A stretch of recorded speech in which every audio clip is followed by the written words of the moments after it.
Hello students, welcome to our another video. So আজি ভিডিওটো অকনমান ইম্পৰ্টেন্ট হেকলৈকে চাবা আৰু যিকেইটা কোৱেশ্চন আজি ডিসকাস কৰিম সো ভাল লাগিলে কমেন্টত জনাবলৈ নাপাহৰিবা আৰু কোৱেশ্চন কেইটা বহুত ইম্পৰ্টেন্ট হয় সো লিখি লবা আজি ফাৰ্স্ট কোৱেশ্চনটো হৈছে who is the CEO of SpaceX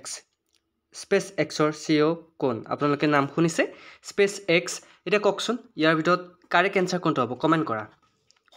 correct এনসাৰটো comment কৰা আৰু লগে লগে কাৰেক্ট এনসাৰবোৰ দি যাবা তেতিয়া প্ৰেক্টিস হৈ যাব আমি সকলোৱে জানো SpaceXৰ সিইও কোন ইয়েস ইলন মাস্ক হৈছে SpaceXৰ সিইও মনত থাকিব আৰু চেনেলটো যদি আমাৰ আনকি ক্লাছ চেনেলটো এতিয়ালৈকে সাবস্ক্ৰাইব কৰা নাই সাবস্ক্ৰাইব কৰি দিয়া একো নহয় একো খৰচ নাযায় ফ্ৰীতে সাবস্ক্ৰাইব কৰি লৈ লোৱা তোমালোকৰ বেনিফিট হ'ব ওকে যদি ভাল লাগে কাৰণ আমি আপোনাৰ 12600 যে আগন্তুক এডিআৰি পৰীক্ষা আহি আছে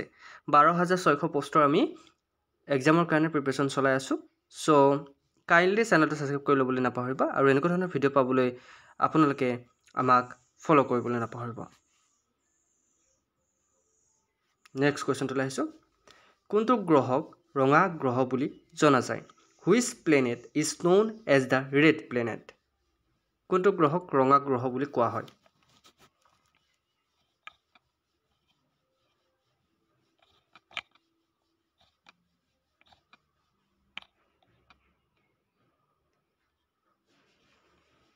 Yes,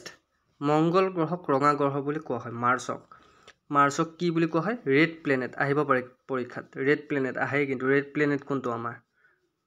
কোনটো ৰেড প্লেনেট Yes, মাৰ্চ মনত থাকিব গুড নেক্সট কোৱেশ্চনটো লাইছো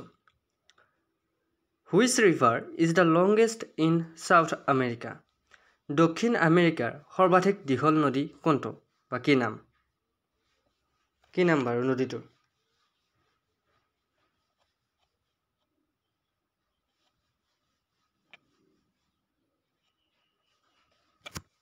কি নাম কমেন্ট কৰা কাৰেক্ট আনসাৰটো কমেন্ট কৰিলা ইয়েস এমাজন ৰিভাৰ দক্ষিণ আমেৰিকাৰ সৰ্বাধিক দীঘল নদী হৈছে এমাজন ৰিভাৰ মনত থাকিব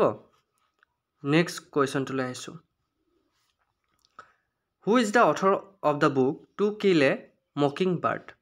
টু কিল এ মকিংবাৰ্ড নামৰ কিতাপখনৰ লেখক কোন হ'ব পাৰিব লেখক শুদ্ধটো কোনটো যেন লাগিছে কোনটো শুদ্ধতৰ Yes, the correct answer is option B, Harper Lee. To Kill a Mockingbird নামৰ কিতাপখনৰ লেখক হৈছে Harper Lee মনত থাকিব নেক্সট কোৱেশ্চনটো লাইছো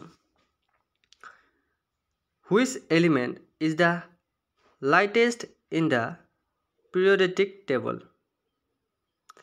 পৰ্যায় সাৰণীয় সৰ্বাধিক হালধীয়া মৌল কোনটো Which element is the lightest in the periodic table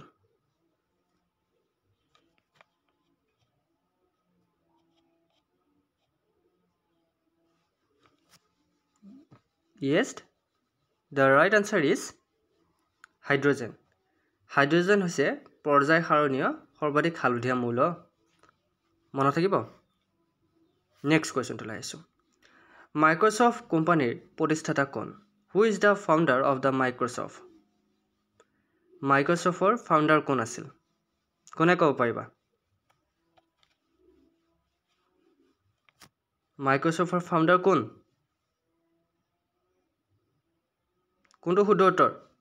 comment কৰা কাৰণ এক্সামৰ কাৰণে আমাৰ হাতত বেছি দিন নাই গতিকে আমি যিমান পাৰে সিমান সোনকালে আমি কোৰ্সটো কমপ্লিট কৰিম সো যিকেইটা কোৱেশ্চন আনিম বহুত ইম্পৰ্টেন্ট কাৰণ কোৱেশ্চন পেপাৰ এনালাইজ কৰি অনা হ'ব সো চেনেলটো যদি সাবস্ক্ৰাইব কৰি লোৱা নাই সাবস্ক্ৰাইব কৰি ল'ব পাৰে মাইক্ৰসফট কোম্পানীৰ প্ৰতিষ্ঠাতা হৈছে বিল গেটছ কোন বিল গেটছ হৈছে মাইক্ৰসফট কোম্পানীৰ প্ৰতিষ্ঠাতা ফাউণ্ডাৰ নেক্সট কোৱেশ্চনটো লাইছো Which country is the largest in Scandinavia? Scandinavia সৰ্বাধিক দেশ কোনখন Which country is the largest in Scandinavia?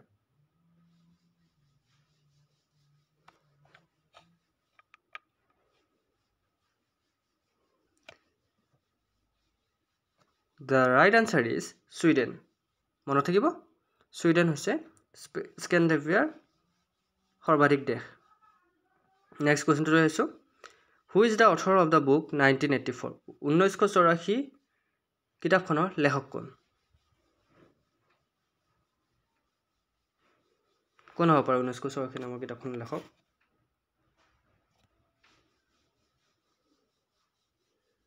Yes, the right answer is George Orwell. George Orwell হৈছে 1984 নামৰ কিতাপখনৰ লেখক নেক্সট কুৱেশ্যনটো লৈ আহিছোঁ নীল গ্ৰহ বা নীলা গ্ৰহ বুলি কোনটো গ্ৰহক জনা যায় Which planet is known as the blue planet? কোনটো গ্ৰহক নীলা গ্ৰহ বুলি কোৱা হয়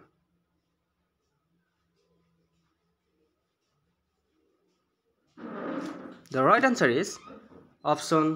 A, Earth. পৃথিৱীক আমাৰ নীলা গ্ৰহ বুলি কোৱা হয় কোনটো গ্ৰহক পৃথিৱীক আৰ্থক আমাৰ নীলা গ্ৰহ বুলি কোৱা হয় মনত থাকিব নেক্সট কুৱেশ্যনটো লৈ আহিছোঁ মনালিসা চিত্ৰটো কোনে আঁকিছিল Which painted the famous painting Monalisa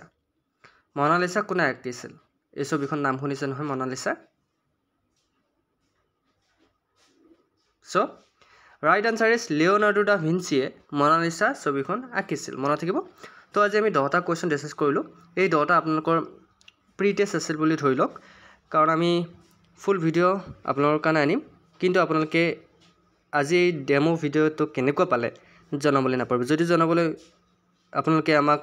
disturb পায় তেনেহ'লে আপোনালোকে বেলেগ একো কৰিব নালাগে চেনেলটো ছাবস্ক্ৰাইব কৰি ল'ব তেতিয়া মই গম পাম যে আপোনালোকে আমাৰ ভিডিঅ'বোৰ ভাল পাইছে চ' আমাৰ চেনেলটো ছাবস্ক্ৰাইব কৰি দিবলৈ নাপাহৰিব আনক্লিক লাইক চ' এনেকুৱা ধৰণৰ ভিডিঅ'বোৰ পাবলৈ আমাক ছাবস্ক্ৰাইব কৰিব আজিলৈ মানে নেক্সট ভিডিঅ'ত আকৌ লগ পাম